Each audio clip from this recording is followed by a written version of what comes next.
கருணை அருட்பெரும் ஜோதி நினைந்து நினைந்து உணர்ந்து உணர்ந்து நெகிழ்ந்து நெகிழ்ந்து அன்பே நிறைந்து நிறைந்து ஊற்றெழும் கண்ணீரதனால் உடம்பு நனைந்து நனைந்து அருளமுதே நன்னிதியே ஞான நடத்தரசே என்னுரிமை நாயகனே என்று வனைந்து வனைந்து ஏத்துதும் நாம் வம்மின் உலகியலி மரணமிலா பெருவாழ்வில் வாழ்ந்திடலாம் கண்டி புனைந்துரையேன் பொய் புகழேன் சத்தியம் சொல்கின்றேன் பொச்சபையில் சிற்றபையில் புகும் தருணம் இதுவே புகும் தருணம் இதுவே அருட்பெரும் ஜோதி அருட்பெரும் ஜோதி தனிப்பெரும் கருணை அருட்பெரும் ஜோதி. ஆன்மநேய ஒருமைப்பாட்டு உரிமை உடைய சகோதர சகோதரிகள் அனைவருக்கும் முதற்க நன்றி கலந்த வணக்கத்தை தெரிவித்துக் கொள்கிறேன். நாமக்கல் மாவட்டம் சிங்களாந்தபுரம் என்ற இந்த கிராமத்திலே சமரசுத்த சன்மார்க்க சத்திய சங்கத்தின் சார்பாக 51வது ஆண்டு விழா மிக சீரும் சிறப்புமாக அன்னதானத்துடன் நடைபெற்றது. இங்கே 51 ஆண்டுகளாக சன்மார்க்க சங்கத்தை கட்டி காத்தவர்களெல்லாம் இப்பொழுது இல்லை என்று சொன்னார்கள். வள்ளல் பெருமானுடைய கொள்கைகளை, வள்ளல் பெருமானுடைய கருத்துக்களை உலக மக்கள் அறிந்து கொள்ள வேண்டும் என்ற எண்ணத்தினால்தான் சங்கம் என்று பெயர் வைத்தார் வள்ளலார் அவர்கள். அதற்கு சமரச சுத்த சன்மார்க்க சத்திய சங்கம் என்று பெயர் வைத்துள்ளார்கள். அந்த சங்கம் எங்கெங்கு இருந்து செயல்பட்டாலும் அதற்குண்டான தொடர்ச்சியாக வழி வழியாக மக்கள் வந்து அதை இயக்கத்திற்கு தகுதி உடையவர்களாக வந்து சேர்ந்து விடுவார்கள். மற்ற சங்கங்களெல்லாம் பல்லாயிரம் ஆண்டுகளாக இந்த நாட்டிலே நடைபெற்று கொண்டிருந்தாலும் கூட 1865க்கு பிறகு சங்கங்களெல்லாம் ஒவ்வொன்றாக தோய்ந்து மறைந்து கொண்டிருக்கிறது. வள்ளல் பெருமான் தோற்றுவித்த சங்கம் உலகம் முழுவதும் பரவிக்கொண்டிருக்கிறது. அதனால் அதை எந்த காரணத்தினாலும் சங்கம் எப்பொழுதும் தடைபடாது. அந்த நம்பிக்கை சன்மார்க்க அன்பர்களுக்கு அவசியம் தேவை. ஏனென்றால் சமரசுத்த சன்மார்க்க சத்திய சங்கம் என்ற வார்த்தை இறைவனால் தோற்றுவிக்கப்பட்டது. வள்ளல் பெருமான் தோற்றுவித்தார் என்று நாம் நினைத்து கொண்டிருக்கிறோம். வள்ளல் பெருமான் முதலிலே வேத சன்மார்க்கம் என்று பெயர் வைத்தார். அதற்கு பிறகு ஷடாந்த சன்மார்க்கம் என்று பெயர் வைத்தார். 1872 இறைவன் வள்ளலாருடைய ஆன்மாவிலே அமர்ந்து கொண்டு ராமலிங்கம் இனிமேல் சங்கத்தினுடைய பெயரை மாற்று என்று சொல்லுகிறார். அப்பொழுது தர்மசாலை கட்டிவிட்டது, ஞான சபை கட்டி முடித்து விட்டார். எப்படி அந்த அமைப்பு உருவாக்க வேண்டும் என்ற ஒரு சட்டதிட்டங்களை வகுத்து தருகிறார். அதிலே முதலாவதாக சமரசுத்த சன்மார்க்க சத்திய சங்கம் என்றும் சமரசுத்த சன்மார்க்க சத்திய தர்மசாலை என்றும் சமரசுத்த சன்மார்க்க சத்திய ஞான சபை என்றும் பெயர் வைக்க வேண்டும் என்று ஒரு ஆர்டர் போடுகிறார். அந்த அடிப்படையிலே தான் 1872 இன்று உலகம் முழுவதும் சிறிய சிறிய குக்கிராமங்களிலும் நகரங்களிலும் வள்ளல் பெருமான் தோற்றுவித்த சமரசுத்த சன்மார்க்க சத்திய சங்கம் என்ற பெயர் பலகை அங்காங்கே இருந்து கொண்டிருக்கிறது. ஏன் அந்த பெயரை வைத்தார்? இந்த உலகத்திலே எத்தனையோ சங்கங்கள் இருக்கிறது. ஜாதி சங்கம், மதச்சங்கம், கடைச்சங்கம், இடைச்சங்கம், தமிழ்ச்சங்கம் என்று அளவில்லாத சங்கங்கள் இந்த நாட்டிலே இருக்கிறது. ஆனால் வள்ளல் பெருமான் வைத்த சங்கம் சமரசம் இருக்க வேண்டும், அங்கே சுத்தம் இருக்க வேண்டும், அங்கே சன்மார்க்கம் என்ற உயர்ந்த நிலையை சொல்லக்கூடிய அறிவு இருக்க வேண்டும், அங்கே சத்தியம் இருக்க வேண்டும், அந்த சங்கத்திலே அனைவரும் உறுப்பினர்களாகி செயல்பட வேண்டும். இந்த சமரசுத்த சன்மார்க்க சத்திய சங்கத்தினுடைய கொள்கைகள் என்று தனியாக வகுத்து தந்தார் வள்ளலார். முதலிலே வள்ளலார் அவர்கள் சன்மார்க்க கொள்கையிலே சன்மார்க்க சான்றோர்களுக்கும் பெரியவர்களுக்கும் சன்மார்க்க சங்கத்தை சார்ந்தவர்களுக்கும் முதலிலே தெரிந்து கொள்ள வேண்டியது கடவுள் ஒருவரே, அவரே அருட்பெருஞ்சோதி ஆண்டவர். முதல் டைட்டிலாக தான் அவர் போடுறார். சன்மார்க்கத்தினுடைய முதல் கொள்கைகளிலே முதல் டைட்டில் எது? கடவுள் ஒருவரே, அவரே அருட்பெருஞ்சோதி ஆண்டவர். அடுத்ததாக ஜீவகாருண்யமே மோட்ச வீட்டின் திறவுகோல். ஜாதி மத பேதங்கள் இருக்கக்கூடாது. ஆன்மநேய ஒருமைப்பாட்டு உரிமை வேண்டும். சிறு தெய்வங்கள் பெயரால் உயிர் வழி செய்யக்கூடாது. வேத ஆகம புராண இதிகாசங்களை உண்மையாக அது சொல்லப்படவில்லை, அதனால் அதை நம்ப வேண்டாம். கணவன் இறந்தால் மனைவி தாலி வாங்கக்கூடாது. கணவன் இறந்தால் மனைவி தாலி வாங்கக்கூடாது. மனைவி இறந்தால் கணவன் வேறு திருமணம் செய்யக்கூடாது. இறந்தவரை புதைக்க வேண்டுமே தவிர எரிக்கக்கூடாது. கடைசியிலே போடுகிறார், எதிலும் பொது நோக்க வேண்டும். இதெல்லாம் சன்மார்க்க சங்கத்திற்கு கொள்கைகளை வகுத்து தந்தார் நமது வள்ளல் பெருமான். அந்த கொள்கைகளை நாம் கடைபிடிக்க வேண்டும், நம்மை சார்ந்தவர்களுக்கு எடுத்துரைக்க வேண்டும். அப்படிப்பட்ட கொள்கைகள் உலகம் முழுவதும் பரவினால் இந்த சமுதாயத்திலே எந்த விதமாக துன்பம், துயரம், அச்சம், பயம் என்ற ஒரு நிலை சமுதாயத்திலே ஏற்படாது. ஏன் இந்த நிலையை வள்ளல் பெருமான் நமக்கு சொல்லுகிறார் என்றால், உலகம் முழுவதிலும் ஜாதியாலையும் மதத்தாலையும் சமயத்தினாலையும் உயர்ந்த அறிவு படைத்த மனிதன் அழிந்து கொண்டிருக்கிறார். மற்ற உயிர்கள் கூட தாவரங்களில் இருந்து ஊர்வன, பரப்பன, நடப்பன, தேவர், நரகர், அதற்கு அடுத்ததுதான் மனித பிறப்பு. மனித பிறப்பு என்பது 7வது பிறப்பு.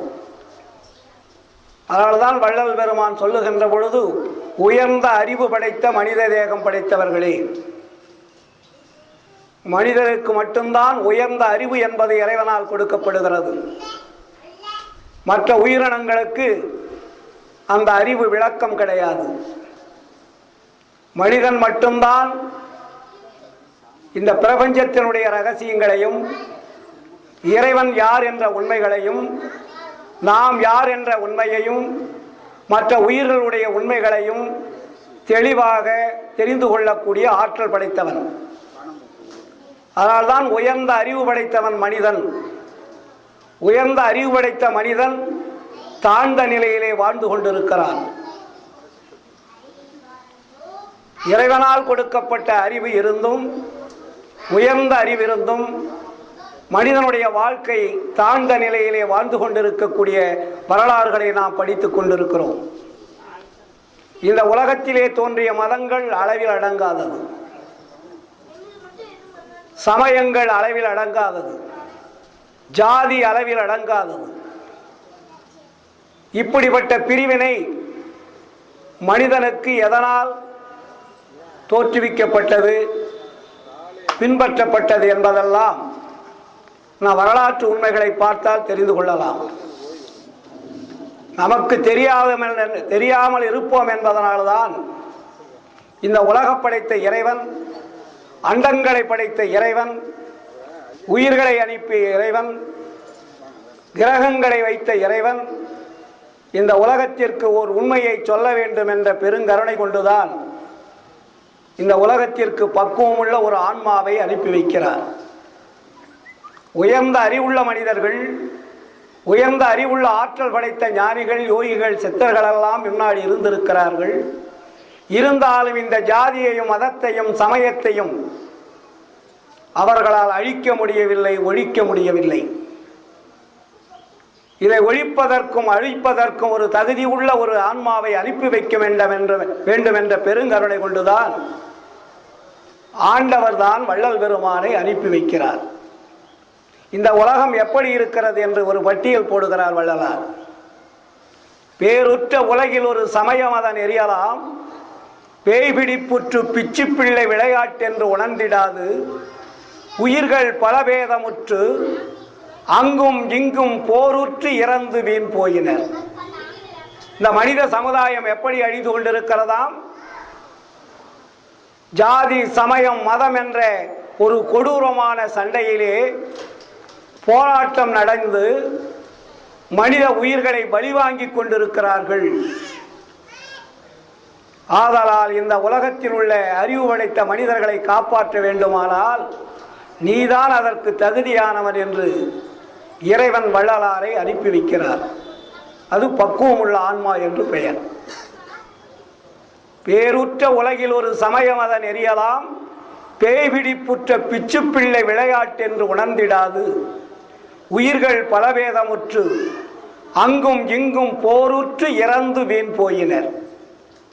இன்னும் வீண் போகாதபடி விரைந்தே புனிதம் ஒரு சுத்த சன்மார்க்க நெறிகாட்டி மெய்ப்பொருளினை நன்கு உணர்த்தி ஏறுற்ற சுகநிலை அடைந்திட புரித நீ என் பிள்ளையாதலாலே இவ்வேளை புரிக என்றிட்டனன் மனத்தில் வேறு என்னற்க என்ற குருவே.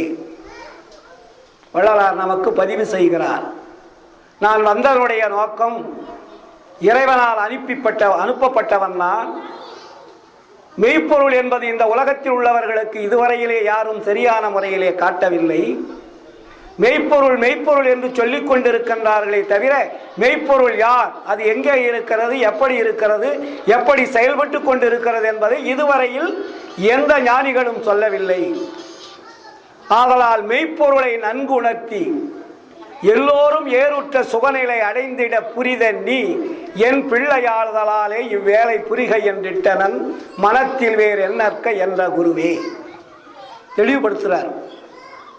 ராமலிங்கம் என்பது ஏதோ ஒரு தனியாக ஒரு தாய் தந்தையனுடைய வகுத்திலே வந்து பிறந்தவர் போல் என்று நினைத்து விடாதீர்கள். நமது தலைவர் பேசும்போது கூட சொன்னார், பல பணக்காரர்கள், வசதி படைத்தவர்கள், உயர்ந்த குடியில் இருப்பவர்கள் எல்லாம் அந்த குடும்பத்திலே பிறக்காத வள்ளலார் ஏன் மருதூரிலே 5 மனைவிகள் இருந்தும் 6வது மனைவிக்கு 5வது மகவாக பிறந்தார்? அற்புதமான கேள்விதான். அங்கு பிறக்க வேண்டிய அவசியம் இல்லை. உலகத்திலே எத்தனை நாடுகள் இருக்கிறது? உலகத்திலே மனித நடமாட்டங்கள் கோடான கோடி நாடுகளிலே கண்ணுக்கு தெரியாத நாடுகள் இன்னும் இயங்கிக் கொண்டிருக்கிறது.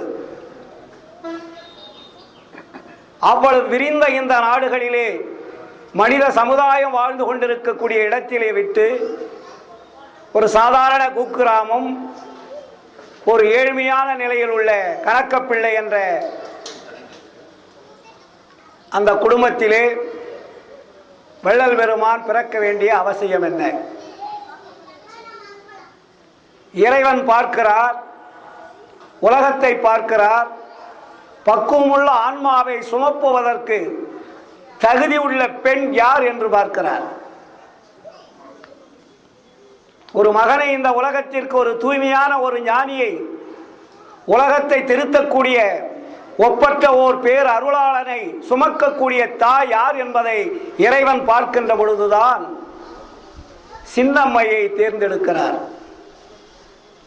அப்பொழுது சின்னம்மைக்கு ஈடு இணை இந்த உலகத்தில் எந்த பெண்ணும் இல்லை என்பது தெளிவாகிறது. சாதாரணமான பெண் அல்லது, பரிசுத்தமான ஒரு பெண், கலங்கமில்லாத பெண், கருணை உள்ள பெண், எந்த விதமான அப்பழுக்கு இல்லாத ஒரு அப்பாவி பெண். அந்த பெண்ணை தான் அருட்பெருஞ்சோதி ஆண்டவர் என்னும் மெய்ப்பொருள் தேர்வு செய்து அங்கே மருதூருக்கு வருகிறார் இறைவன். என்ன வேடமிட்டு வருகிறார்? ஒரு சன்னியாசி வேடமிட்டு வருகிறார். அந்த சன்னியாசி வேடம்தான் அருட்பெருஞ்சோதி ஆண்டவர் போன 2-3 மாதத்திற்கு முன்னாடி கூட இங்கே சொன்னேன். அவர் வந்துதான் அந்த பெண்ணிடத்திலே கேட்கிறார், அம்மா பசிக்கிறது, உணவு தேவை. உடனே அந்த அம்மையார் உள்ளே இருந்து வெளியே வந்து வாருங்கள் அமருங்கள் என்று சொல்லி அமர வைத்து வயிறார உணவு படைக்கிறார்கள்.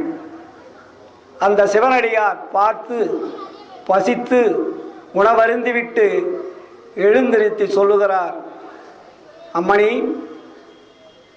நீ என்னுடைய பசியை போக்குவிட்டாய். இந்த உலகத்தில் இருக்கக்கூடிய அவ்வளவு உயிர்களுடைய பசியை போக்குவதற்காக உன்னுடைய வயிற்றிலே ஒரு ஞான குழந்தை பிறக்கும் என்று ஒரு ஆசீர்வாதம் என்று ஒரு அசரீரி வாக்கு சொல்லுகிறார். சொல்லிவிட்ட பிறகு வெளியே செல்கிறார், காணவில்லை. சின்னம்மை வெளியே வந்து பார்க்கிறார், சிவனடியார் கண்களுக்கு தெரியவில்லை. அவர் சொல்லிய உடனே சின்னம்மைக்கு கர்ப்பம் தெரித்து விட்டது. 10வது மாதத்திலே வள்ளல் பெருமான் அவர்கள் ராமலிங்கம் என்ற பெயரை எடுத்துக்கொண்டு வருகிறார். இது வரலாற்று உண்மை. ஏனென்றால் எல்லோரும் பெண்கள் தான், இருந்தாலும் இறைவன் தேர்வு செய்யக்கூடிய ஒரு பெண் யார் என்பதை பார்க்கின்ற பொழுது அங்கே ஒரு உண்மை விளங்குகிறது. அதுவும் 5வது மகவாக, 6வது மனைவிக்கு 5வது மகவாக பிறக்கிறார். 5 மாத குழந்தையாக இருக்கின்ற பொழுதே உலகத்தினுடைய ரகசியத்தை இறைவன் காட்டுகிறார். இதுவரையிலே உலகத்தினுடைய ரகசியத்தை முறையாக யாரும் சொல்லவில்லை. எத்தனையோ புராணங்கள், இதிகாசங்கள், வேதங்கள், ஆகமங்கள் எல்லாம் இந்த சமுதாயத்தில் இருக்கிறது. 1000 பக்கங்கள் கொண்ட எழுத்துக்கள் அடங்கிய நூல்கள் நிறைய இருக்கிறது. ஆனால் முடிவு என்னவென்று பார்க்கின்ற பொழுது அவர்களுக்கு முடிவு சொல்ல தெரியவில்லை. கதைகளாகவும் கற்பனைகளாகவும் காட்சிகளாகவும் கதாபாத்திரங்களை நிறைய இந்த மக்களுக்கு படைத்திருக்கிறார்கள் கதையின் வாயிலாக. அந்த கதாபாத்திரங்கள் எல்லாம் எங்கே இருந்தது, எப்படி தோன்றியது, எப்படி அதற்கு உருவகப்படுத்தினார்கள் என்பதை பார்க்கின்ற பொழுது அது ஒரு பேர் அதிசயம். ஆனால் வள்ளல் பெருமான் 5 மாத குழந்தையாக இருக்கின்ற பொழுது தில்லை சிதம்பரத்திற்கு தன்னுடைய தாயும் தந்தையும் அழைத்துக் கொண்டு போகிறார்கள். அந்த சிதம்பர தில்லையிலே அபிஷேக ஆராதனைகள் நடந்து கொண்டிருக்கிறது. நடராஜ பெருமான் சன்னதி, அங்கே விஷ்ணுவனுடைய சன்னதி, எதிரிலே பார்த்தால் ஒரு திரை மறைத்து சிதம்பர ரகசியம் என்று பெயர் வைத்திருப்பார்கள். இந்த உருவங்களை வழிபாடு செய்கின்ற பொழுது அந்த குழந்தை பார்க்கவில்லை, அதை பற்றி நினைக்கவில்லை. அந்த திரைச்சீலையை நீக்குகின்ற பொழுது, சிதம்பர ரகசியம் என்று பெயர் வைத்து அந்த திரைச்சீலையை நீக்குகின்ற பொழுதுதான் 5 மாத குழந்தையாக இருந்த அந்த ராமலிங்கம் கலகல கலகலவென்று சிரிக்கிறார். கோயிலே அதிர்ச்சி அடைகிற அளவிற்கு அந்த ஒளி இருக்கிறது. 5 மாத குழந்தையாக இருக்கின்ற அந்த சிறுவனுடைய ஒளி. அங்கே அப்பைய தீட்சர் பார்க்கிறார். வழிபாடை நிறுத்திவிட்டு திரும்பி பார்க்கிறார். ராமையாவுடைய கையிலே 5 மாத குழந்தை சிரித்துக் கொண்டிருக்கிறது. ஆச்சரியப்படுகிறார். 1000 குழந்தைகளை பார்த்தவர். இப்படிப்பட்ட ஒரு அற்புதமான குரலும் ஒரு சிரிப்பு, இதுபோல ஒரு சிரிப்பு ஒளியும் இதுவரையிலே தில்லை சிதம்பரத்திலே கேட்டதில்லை என்று ஆச்சரியப்படுகிறார். உடனே ராமையாவிடத்தில் வந்து, ஐயரே, தயவு செய்து என்னுடைய இல்லத்திற்கு உன்னுடைய குழந்தை அழைத்து வர வேண்டும் என்று ஒரு ஆர்டர் போடுகிறார். ஏனென்றால் ராமையாவும் அப்பைய தீட்சரும் நண்பர்கள் அடிக்கடி போக வருவதினால். அதே போல இங்கே செல்லுகிறார். தன்னுடைய வீட்டிலே பாயை விரித்து குழந்தையை படுக்க வைத்து சாஷ்டாங்கமாக காலிலே விழுந்து வணங்குகிறார். ராமையாவும் சின்னவையும் தன்னுடைய குழந்தைகளோடு பார்த்து அதிசயப்படுகிறார்கள். அவர் சொல்லுகிறார், ஐயா, இது போன்ற ஒரு குழந்தையை நான் இதுவரையில் பார்த்ததில்லை. இது போன்ற ஒரு சிரிப்பொழியை இதுவரையில் நான் கேட்டதில்லை. இந்த குழந்தை என்னுடைய வீட்டினுடைய என்னுடைய இல்லத்திலே வந்து அதனுடைய கால் பட்டால் போதும், அதுவே இந்த பிறவியில் எனக்கு கிடைத்த புண்ணியமாக கருதினேன், அதனால்தான் வரவழைத்தேன் என்று சொல்லி அவர்களுக்கு வேண்டிய பிரசாதங்களை கொடுத்து வழி அனுப்புகிறார். இது நடந்த செய்தி. அப்ப 5 மாத குழந்தையாக இருக்கின்ற பொழுது அந்த குழந்தைக்கு என்ன தெரிந்தது? அதன் பின்னாடி வரலாறுகளை நீங்கள் படித்திருப்பீர்கள். தாய் இல்லை, தந்தன் இல்லை, அண்ணன் இல்லை, தம்பி இல்லை, உற்றார் இல்லை, உறவினர் இல்லை, நண்பர்கள் இல்லை, எல்லாம் விட்டு விட்டு வந்து விடுகிறார். அவருடைய 47வது வயதிலே அருள் விளக்க மாலை என்ற ஒரு பதிகத்திலே பதிவு செய்கிறார். 5 மாத குழந்தையாக இருக்கின்ற பொழுது நடந்த செய்தியை யாரும் சொல்லிக் கொடுக்கவில்லை. வள்ளலார் அங்கே பதிவு செய்கின்ற பொழுது, தாய் முதலோரோடு சிறிய பருவம் அதில் திருத்தில்லை தலத்திடையே திரை தூக்க தரிசித்த போது வேய்வகை மேல் காட்டாமல் எல்லாம் வெட்ட வெளியாக காட்டியன் மெய்யுறவாம் பொருளே, காய்வகையில்லாத உளத்தே கனிந்த நறுங்கனியே, கனவிடத்தும் நனவிடத்தும் என பிரியாத கணிப்பே. தெளிவுபடுத்துகிறார்.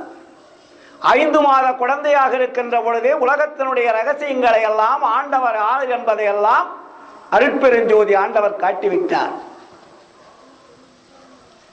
ஆனால் அவருடைய வாழ்க்கை வரலாறுகளை நாம் பார்க்கின்ற பொழுது, சென்னையில் இருந்து வடலூர் வருகின்ற வரையிலே சமய தெய்வங்களையும் மற்ற உருவ வழிபாடுகளையும் ஒரு 5000 பாடல்களுக்கு மேல், சுமார் 4000 பாடல்கள் இருக்கும், எழுதி கொண்டே வருகிறார். ஏன் அவர் எழுதுகிறார்? இதுவரையிலே அவருக்கு 5 மாத குழந்தையாக இருக்கின்ற பொழுதே உண்மை தெரிந்து விட்டது. இந்த சமுதாயம் எப்படி இருக்கிறது? எடுத்த உடனே உண்மையை சொன்னால் இந்த சமுதாயம் ஏற்றுக்கொள்ளாது. அப்பொழுது தன்னுடைய உண்மையை மறைத்து சமுதாயத்தில் இருக்கக்கூடிய மக்கள், ஜாதி சமய மக்கள், மதத்தில் உள்ள மக்கள் எல்லாம் என்னென்ன வழிபாடுகள் செய்து கொண்டிருந்தார்களோ அதே போல தானும் பல தெய்வங்களை பற்றி பாடிக்கொண்டே வருகிறார். பாடிக்கொண்டே வந்தவர் கருங்குழியிலே வந்து 5 திருமுறை எழுதி சென்னையில் இருக்கக்கூடிய அன்பர்களிடத்திலே கொடுத்து நூலாக வெளியிடுகிறார். அவருடைய முதற்சேடரான வேலாயுத முதலியாரும் மற்றும் உள்ள நண்பர்கள் எல்லாம் சேர்ந்து 5 திருமுறையை வெளியிடுகிறார்கள். அந்த 5 திருமுறை உள்ள பாடல்கள் சாதாரண பாடல்கள் அல்ல. பக்தி நிலையிலே இருக்கக்கூடிய பாடல்களாக இருந்தாலும் தேன் ஊறும் வார்த்தைகளாக இருக்கும், செவிக்கு இனிய பாடல்களாக இருக்கும். இவ்வளவு அழுத்தமுள்ள பாடல்களை எல்லாம் எழுதிய வள்ளலார் இறுதியிலே 1874 தன்னுடைய 51வது வயதிலே நமக்கு ஒரு கட்டளை இடுகிறார். மக்களே, இதுவரையில் இருந்தது போல் இனியும் நீங்கள் வீண்காலம் கழிக்காதீர்கள். என்னுடைய அறிவு இப்பொழுது அண்டங்களையும் கடந்து செல்கிறது. இறைவன் யார் என்பதை உங்களுக்கு நான் அறிமுகப்படுத்துவதற்கு தயாராகிவிட்டேன். உயிர் என்றால் என்ன, ஆன்மா என்றால் என்ன, உலகம் என்றால் என்ன, இயற்கை என்றால் என்ன, செயற்கை என்றால் என்ன, கிரகங்கள் என்றால் என்ன, அத்தனையும் வெட்ட வெளிச்சமாக எழுதி வைத்து விட்ட பிறகு, சன்மார்க்க சங்கத்தை அமைத்துவிட்ட பிறகு மக்களுக்கு தெளிவுபடுத்துகிறார். சித்தி விழாக திருமாளியிலே கொடியேற்று விழாவிலே பேர் உபதேசம் என்ற ஒரு மாபெரும் சக்தி வாய்ந்த அருள் உரையை நிகழ்த்துகிறார். அதற்கு பெயர் பேர் உபதேசம். அதிலே சொல்லுகின்ற பொழுது வள்ளல் பெருமான், இதுவரையில் நான் பாடிய பாடல்கள், நான் எழுதிய எழுத்துக்கள் அத்தனையும் என்னுடைய அற்ப அறிவால் எழுதினேன். இப்பொழுது என்னை ஆண்டவர் ஏறா நிலைமையை ஏற்றி வைத்திருக்கிறார். ஏன் என்னை அப்படி ஏற்றி வைத்திருக்கிறார் என்றால், எல்லாவற்றையும் விட்டுவிட்டதினால் வந்த லாபம்தான் என்னை ஆண்டவர் இப்பொழுது ஏறா நிலைமையை ஏற்றி வைத்திருக்கிறார். நீங்களும் விட்டுவிட்டீர்களானால் என்னை போன்ற பெரிய லாபத்தை அடைவீர்கள். இதுவரையில் விடாதிருந்தவர்கள் என்ன லாபத்தை அடைந்தார்கள் என்று ஒரு கேள்வியும் போடுகிறார். சன்மார்க்கத்தை சார்ந்தவர்கள், வள்ளலாருடைய கொள்கையை பின்பற்றுபவர்கள், 1 5 திருமுறை வரையும் வள்ளலார் எழுதியது, 6ஆம் திருமுறையும் வள்ளலார் எழுதியதுதான். ஆனால் அப்படி எப்படி அதை விட முடியும் என்று சொல்லுகிறார்கள். யாரும் விட சொல்லவில்லை. சன்மார்க்கத்திற்கு அது ஒரு ஆரம்ப கல்வி. அதற்கு பின்னாடி 6ஆம் திருமுறை என்ற ஒரு அற்புதமான உண்மை வடிவத்தை இந்த உலகத்திற்கு அறிமுகப்படுத்துகிறார். அங்கே சங்க அன்பர்கள் எல்லாம் இந்த நூலை வெளியிடலாம் என்று கேட்கிறார்கள். வள்ளல் பெருமான் அப்பொழுது சொல்லுகிறார், இப்பொழுது காலம் சரியில்லை, இப்பொழுது வெளியிட வேண்டாம்.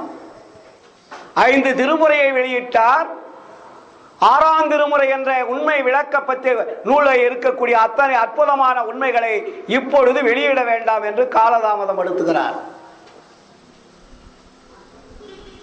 ஏனென்றால் மக்கள், நான் சொல்லிக் கொண்டே வந்தேன், கேட்டுக்கொண்டே இருந்தார்கள், இன்னும் திருந்தவில்லை.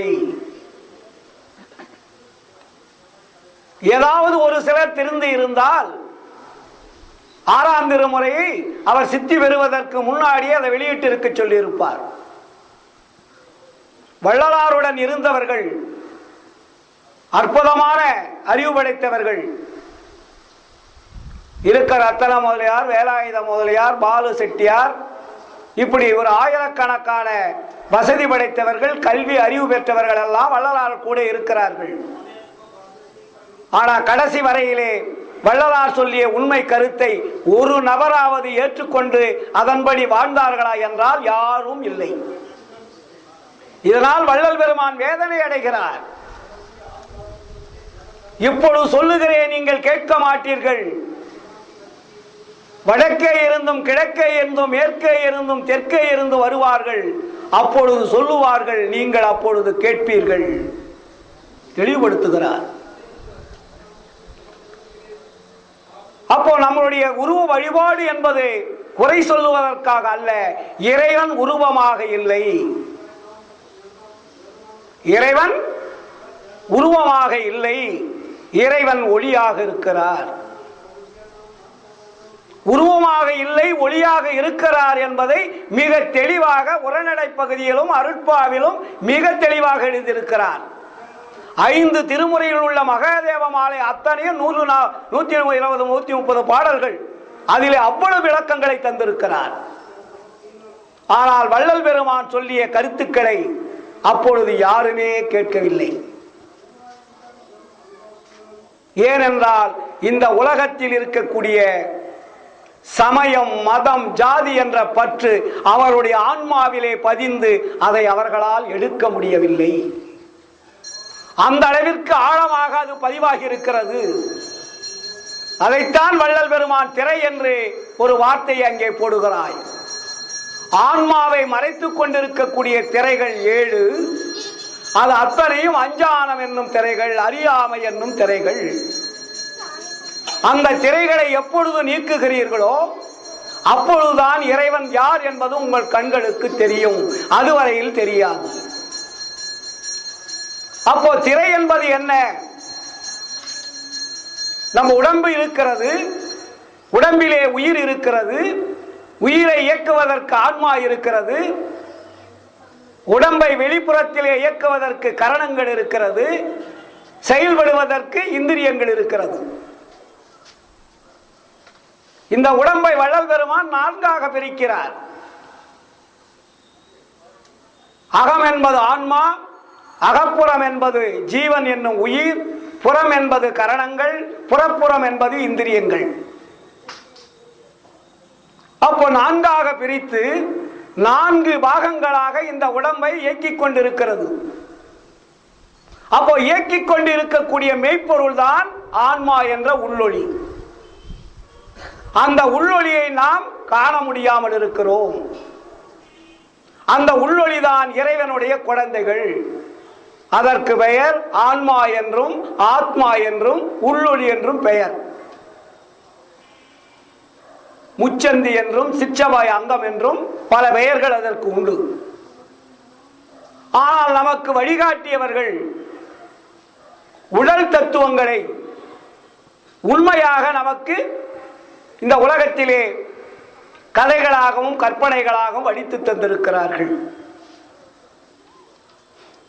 உடம்பில் இருக்கக்கூடிய தத்துவங்களை எல்லாம் உருவ வழிபாடாக மாற்றியிருக்கிறார்களே தவிர ஆன்மாவை யாரும் தெரிந்து கொள்ளவில்லை. ஆன்மாவையும் தெரிந்து கொள்ளவில்லை, உயிரையும் தெரிந்து கொள்ளவில்லை. உடம்பில் இருக்கக்கூடிய உறுப்புகள் எப்படி ஒரு விஞ்ஞானி, ஒரு அறிவியல் வல்லுனர் உடல் உறுப்புகளுடைய இயக்கங்களை தன்னுடைய கருவிகளால் கண்டு அதற்குண்டான விளக்கங்களை தருகிறானோ, அதுபோல அக்காலத்திலே அருளாளர்கள் என்று சொல்லுபவர்கள் ஆன்மாவினுடைய விளக்கங்களை இந்த சமுதாயத்திற்கு முறையாக வெளிப்படுத்தவில்லை. இதை நான் சொல்லவில்லை, வள்ளல் பெருமான் சொல்லுகிறார். இந்த உலகத்திலே உண்மையை மறைத்தவன் ஓர் வல்லவன். அவன் பூட்டிய பூட்டை இதுவரையில் யாரும் திறக்க வரவில்லை, உடைக்கவும் வரவில்லை. அதற்கு பின்னாடி பெரியவர்கள் என்று பெயரிட்டுக் கொண்டவர்களும் உண்மையை அறியாமல் கண்ணை மூடிக்கொண்டு உளறி இருக்கிறார்கள். தெளிவா எழுதுறார். அப்ப பெரியவாள்னா நீ யாரான்னு நீங்களே தெரிஞ்சுக்கலாம். கதையை எழுதுவது ஒரு ஆள், கற்பனைகளாக கதாபாத்திரங்களாக உருவப்படுத்தியவர் ஒருவர். அந்த கதைகளிலே இருக்கக்கூடிய கதாபாத்திரங்கள் சாதாரணமானதல்ல. நீங்க மகாபாரதத்தை எடுத்துக்கொள்ளுங்கள், யாராவது அப்படி எழுத முடியுமா? வேசர் எழுதுகிறார். நமது இந்திய நாட்டிலே வேசர் அவர்கள் மகாபாரதம் என்ற ஒரு மாபெரும் சக்தி வாய்ந்த நூலை எழுதுகிறார். அவருக்கு உண்மைகள் அத்தனையும் தெரியும். யதார்த்த நிலையிலே மக்களுக்கு எடுத்து சொல்லாமல் கதைகளாகவும் கற்பனைகளாகவும் கதாபாத்திரங்களாகவும் அடித்து தந்திருக்கிறார். இதைத்தான் வள்ளல் பெருமான் இதை மறைத்தவன் ஓர் வல்லவன், அவன் பூட்டிய பூட்டை இதுவரையில் யாரும் திறக்க வரவில்லை, உடைக்கவும் வரவில்லை என்கிறார். அவருக்கு போட்டி அடுத்தவள் ஒருத்தர் வரார். உனக்கு மட்டும்தான் கற்பனை கதைகள் எழுத தெரியுமா? எனக்கும் தெரியும். யார் அவர்? வால்மீகி. அவர் ஒரு காவியத்தை, ராமாயணம் என்ற காவியத்தை படைக்கிறார். ராமாயணத்தில் இருக்கக்கூடிய கதாபாத்திரங்கள் என்னென்ன இந்த உடம்பிலே இருக்கிறது என்பதை எடுத்து மக்களுக்கு அவர்கள் புரிய வைக்கவில்லை. மகாபாரதத்தில் உள்ள கதாபாத்திரங்கள் யார் என்பதை எடுத்து மக்களுக்கு புரிய வைக்கவில்லை. இதையெல்லாம் பார்த்தவர்கள் மற்ற மதத்தவர்கள் எல்லாம் அவர்கள் ஒரு கற்பனை கதைகளை வேறொரு விதமாக அவர்கள் படைத்திருக்கிறார்கள். நபிகள் நாயகம் அவர்கள், புத்தர் அவர்கள், இயேசுபிரான் அவர்கள் ஜெயின மத குருக்கள் இவர்கள் எல்லாம் பலவிதமான கற்பனை கதைகளை இந்த நாட்டிலே பரவிவிட்டார்கள். இதைத்தான் வள்ளல் பெருமான் நமக்கு பதிவு செய்கின்ற பொழுது, கரை உரைத்த கற்பனையை நிலையென கொண்டாடும் கண்மூடி வழக்கமெல்லாம் மண்மூடி போக, வேதங்கள் ஆகமங்கள் புராணங்கள் என்று பேசுகிறீர்களே மக்கள், உங்களை இந்த பாழ்படுத்திய இந்த சமுதாயத்தை பாருங்கள். உண்மை தெரியாமல் ஆன்மநேய ஒருமைப்பாட்டு உரிமை உடைய சகோதரர்கள் ஜாதியால் பிரிக்கப்பட்டீர்கள், சமயத்தால் பிரிக்கப்பட்டீர்கள், மதத்தால் பிரிக்கப்பட்டீர்கள். எப்படி நாம் ஒற்றுமையாக இந்த உலகத்தில் வாழ முடியும்? நாம் எல்லாம் இறைவனுடைய குழந்தைகள் அல்லவா? இறைவனுடைய இடத்திலே இருந்து இறைவனால் அனுப்பி வைக்கப்பட்ட ஆன்மாக்கள் அல்லவா? ஆன்மாக்கள் தன்னுடைய உருவம் தாங்கி வாழ்கின்ற பொழுது உருவங்கள் வெவ்வேறாக இருந்தாலும் உண்மையான மெய்ப்பொருள் ஒன்று என்பதை அவர்களும் சொல்லவில்லை, நீங்களும் தெரிந்து கொள்ளவில்லை. வள்ளல் பெருமான் தான் நமக்கு இங்கே தெளிவுபடுத்துகிறார். ஆண்டவர் எங்கே இருக்கிறார் என்பதை இந்த உலக நாடுகளிலே இருக்கக்கூடிய அருளாளர்களும் அறிவியல் வல்லுநர்களும் இப்பொழுது தேடிக்கொண்டிருக்கக்கூடிய விஞ்ஞானிகளும் சொல்ல முடியவில்லை. வள்ளல் பெருமான் சொல்லுகிறார், ஒரு பிரமன் அண்டங்கள் அடிமுடி பெருமையே உண்ண முடியாது. 1000 திருகலரு பல கோடி ஈசன் அண்டம், சதாசிவன் அண்டம், எண்ணிறந்த சத்தர்தம் சீரண்டம் என் புகழ்வேன். உருவுறும் அண்டங்கள் அத்தனையும் அருள் வெளியில் ஒரு சிறு அணுக்களாக ஊடசைய அதன் நடு நின்று நடனமிடும் ஒரு பெருங்கருணை அரசே, மருவியனை ஆட்கொண்டு மகனாக்கி அருள் தந்த ஒளியே. அருட்பெருஞ்சோதி ஆண்டவர் எங்கே இருக்கிறார்? பல கோடி அண்டங்களை இயக்கிக் கொண்டிருக்கிறார். அந்த அண்டங்கள் ஒன்றோடு ஒன்று இணையவில்லை, தன்னைத்தானே சுற்றி கொண்டிருக்கிறது. சுற்றி கொண்டிருக்கக்கூடிய அண்டங்களை இயக்கக்கூடியவர் யார்? அண்டம் உலகம் ஒரு உருண்டை விஞ்ஞானம் சொல்கிறது தன்னைத்தானே சுற்றி கொண்டிருக்கிறது என்று. தன்னைத்தானே சுற்றி கொண்டிருக்கக்கூடிய அண்டத்திற்கு எங்கிருந்து சுற்றும் விசை ஆற்றல் வருகிறது? யாராவது சொல்ல முடியுமா? இது போன்ற பல கோடி அண்டங்கள் தன்னைத்தானே சுற்றி கொண்டிருக்கிறது. அப்போ அண்டங்களுக்கும் உள்ள இடைவெளியில் என்ன நடந்து கொண்டிருக்கிறது? இந்த பல கோடி அண்டங்களையும் இயக்கக்கூடிய ஆற்றல் படைத்த அருள் பெருவெளி எங்கே இருக்கிறது? எந்த விஞ்ஞானமும் கண்டுபிடிக்கவில்லை, அருளாளர்களும் கண்டுபிடிக்கவில்லை. நீங்கள் அன்றாடம் படிக்கிறீர்கள் அருட்பாவிலே. அட்டகத்தினுடைய முதல் பாடல் எது? அருட்பெரு வெளியில் அருட்பெரு உலகத்து அருட்பெரும் தலத்து மேல் நிலையில் அருட்பெரும் பீடத்து அருட்பெரும் வடிவில் அருட்பெரும் திருவிலே அமர்ந்த அருட்பெரும் பதியே அருட்பெரும் நிதியே அருட்பெரும் சித்தி என் அமுதே அருட்பெரும் கழிப்பே அருட்பெரும் சுகமே அருட்பெரும் ஜோதி என் அரசே. அன்றாடம் அளித்துக் கொண்டிருக்கிறோம். அப்ப அந்த அண்டங்கள் எப்படி இயங்கிக் கொண்டிருக்கிறதா? அடுத்த பாடலிலே தெளிவுபடுத்துகிறார் வள்ளலார். இங்கே குளவு போர் அண்ட பகுதிகள் ஓர் அனந்த கோடி கோடிகளும் ஒன்றல்ல இரண்டல்ல கோடான கோடி அண்டங்கள். குளவுவேர் அண்ட பகுதிகள் ஓர் அனந்த கோடி கோடிகளும் ஆங்காங்கே நிலவிய பிண்ட பகுதிகள் முழுதும் நிகண்ட பற்பல பொருள் திரளும் விலகுறாது அகத்தும் புறத்தும் மேலிடத்தும் மெய் அறிவானந்தம் விளங்க அழகுறாது ஒழியாது அது அதில் விளங்கும் அருட்பெருஞ்சோதி என் அரசே. ஆண்டவர் எங்கே இருக்கிறார்? காண முடியுமா? ஒரு அண்டங்களுக்கு வெளியே செல்ல முடியாது. இந்த அண்டங்கள் விரிந்து சுருங்கும் தன்மை உடையது. ஒரு வட்டம் என்று சொல்லிக் கொண்டிருக்கிறார்கள். எத்தனை கோடான கோடி உயிர்கள் வந்தாலும் இந்த அண்டம் விரிந்து கொண்டே இருக்கும், குறைந்து கொண்டே இருக்கும். அண்டத்தினுடைய நிலையை காண முடியாது. அண்டத்தில் இருக்கக்கூடிய அணுக்களை கணக்கிட முடியாது. அண்டத்தில் இருக்கக்கூடிய கிரகங்களை உங்களால் தொட முடியாது.